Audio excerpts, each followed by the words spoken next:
Ok, então, na nossa aula sobre limites em continuidades, a aula de hoje, nós vamos começar falando sobre a noção intuitiva de limites, né? Então, como que seria essa ideia dessa noção intuitiva do limite, né? Para que ela serve, então? Então, nós vamos verificar o seguinte. Esse exemplo que nós vamos analisar aqui é para dar uma ideia intuitiva, né, do que significa o limite de uma função. Tá? Então, vamos considerar aqui, para começarmos,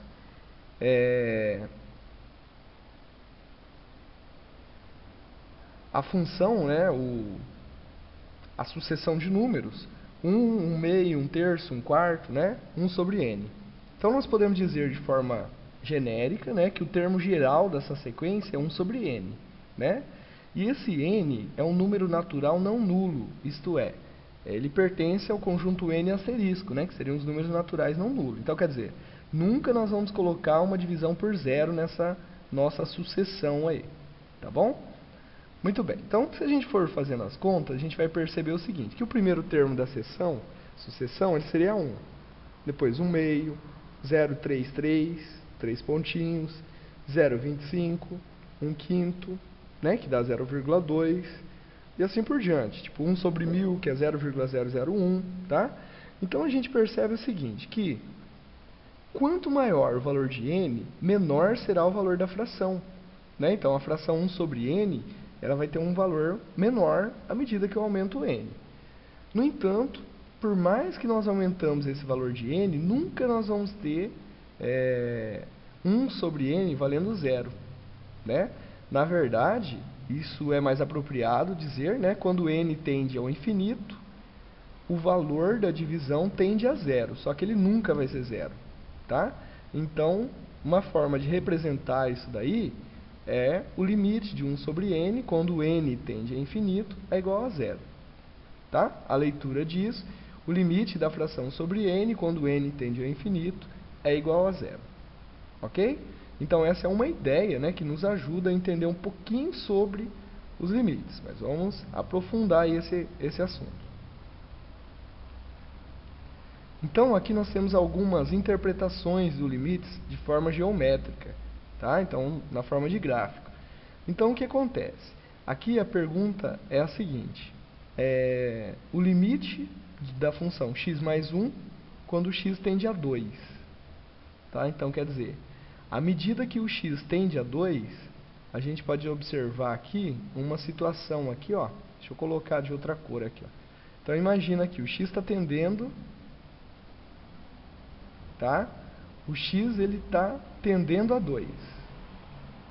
Ok? Então, o que acontece com a função? À medida que o x tende a 2, a função vai tender para esse valor, que é o f de 2. Tá? Tanto se o x tender da direita para a esquerda, tá? Ou nós podemos ter a situação também que o x vai tender a 2 vindo da esquerda para a direita. Então a gente observa o seguinte, que não importa se o x está tendendo a 2 por valores maiores do que 2 ou por valores menores do que 2, tá? O comportamento da função, quando o x se aproxima de 2, tanto por um lado como por outro, é o seguinte, a função ela está tendendo para o 3, tá? Então, a gente vai responder esse limite aqui como? A gente vai responder que o limite da função deixa eu só arrumar aqui, ó. O limite da função x mais 1, quando x tende a 2, ele seria 3. Tá? Então, se x caminhar para o 2, tá? A função ela tende a 3. Então, esse 3 ele é o que a gente chama de limite dessa função. Tá? Quando o x está caminhando, está tendendo para o número 2. Tudo bem? Então, essa é uma primeira ideia aí da noção de limites. Tá bom? Vamos ver mais uma aplicação aqui, ó. Então, nessa situação aqui, a gente percebe o seguinte, que se nós pegarmos valores de x, tá? Vamos pegar valores de x lá, o x está tendendo a 1, então ele vai tender a 1 por valores menores do que 1, tá? E ele vai tender a 1 por valores maiores do que 1, tá bom? Então, quando ele tende a 1 por valores menores do que 1 ou tende a 1 por valores maiores do que 1, tá? O que acontece aqui? Nós temos que o resultado disso daqui, quando x tende a 1, tá? Pelo gráfico aqui que nós temos da função, a gente percebe que tanto um lado do gráfico, tá? O lado verde ou o lado vermelho, eles estão tendendo para o número 2, tá? Tanto um lado do gráfico como o outro. Só que, o que acontece? O x nunca vai poder ser substituído por 1 aqui, tá? Então, quer dizer, a função não está definida, né, no x igual a 1. No entanto, o limite dela, quando o x tende a 1, tá, ele existe, tá? Então, quer dizer, a gente percebe que se x ir para 1, a função está caminhando para um mesmo número, que seria o 2.